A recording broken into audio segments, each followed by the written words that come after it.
Hello and welcome. This is Peter here from lordsofgaming.net and from Iron Lords Podcast here, and we are with Tom. We are learning today about Tangle Tower. So Tom, how are you doing?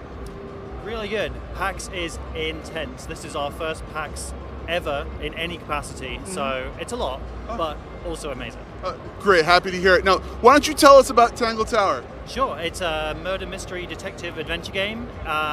Think Phoenix Wright meets Professor Layton. So you wander about interviewing suspects, finding clues, solving puzzles in the style of Professor Layton, and yeah, you have to solve the murder. The prime suspect is a portrait. I'm sorry, is a what? A portrait, an unfinished painting. Okay, unfinished painting. So, yeah, that's a little tricky. Sounds a little tricky to get some information out of that portrait. So, so tell us about the company. Like, tell us about your development team. So the company is myself and my brother Adam. We're SFB Games, and we then usually hire a couple of our incredibly talented friends. We just are super lucky to know a whole bunch of really talented people.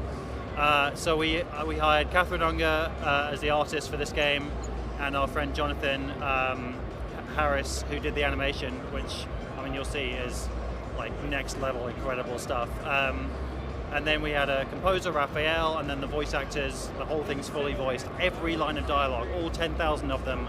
Every line! Every line, which was a very silly idea for a two-man company.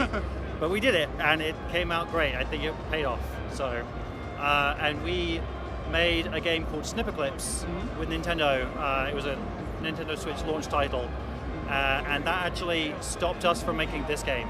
We started making this game, got 4 months in, and then had to stop because Nintendo said, "Do you want to make a game with us?" And we said, "Yes, please." Nintendo. Oh, when Nintendo says yes, yes, you do. You really can't say no to Nintendo. No, you cannot.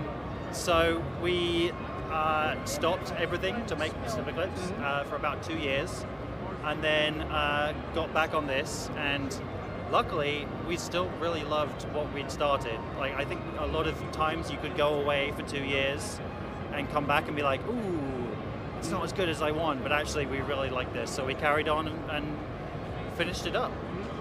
Was this like a passion project for you guys, I assume? Yeah, definitely. I think we really wanted to make it, the game, and so that's why we spent like the extra time and attention to really just make it the best thing it could be. I will say though, we were an Apple Arcade launch title for this one, and if we hadn't had that deadline of the Apple Arcade launch, we might still be making this game. So I'm super grateful for that deadline to come along and sort of push us to just tie things up, polish it off as best as we could, and like get it out in people's hands. Yes. Which is great. Great, fantastic. So I think we're looking at some content here. Why don't you tell us a little bit about what's going on and how's it going? And looks like made with Unity. Is that what that sign says? Made with Unity, absolutely, very proudly so. This is our second ever Unity game. We had to learn it for Snipperclips. So, just early scenes here, just exploring the gardens around the tower itself. The game largely takes place inside a two-towered mansion that is the home of two families who don't necessarily get along very well, and its surrounding gardens as well. So you just progress through the rooms and take a look at what you can find, pick up clues along the way. Eventually you'll bump into the people, the other suspects themselves. You'll start finding puzzles and all sorts of stuff buried away in there. So when you guys decided to do this, what was like the it looks like you have it here for the iPad, but what other platforms are you ending up having this on? It's on Nintendo Switch and it's on Steam for Windows and Mac. We built it straight away as a multi-platform game. We always designed it to be playable on a touchscreen and with a mouse and with a controller, and actually motion pointing on the Switch as well. Really? So did you find that to be like really difficult to be able to have to do it for like, the touch screen in addition to, the mouse and click option?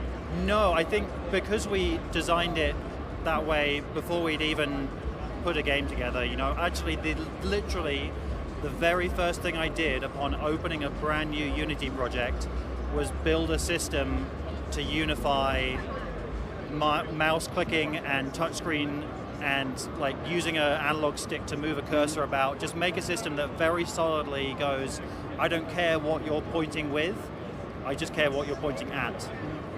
And so that set us in really good stead. So it then flowed really easily from there. What was kind of like the hardships? What was like the hardest thing that you had with this project, other than having to wait, other than Nintendo going, hey, we need you to make us a game? Well, absolutely. I think just for me, I'm the programmer and my brother's the writer, creative director in general.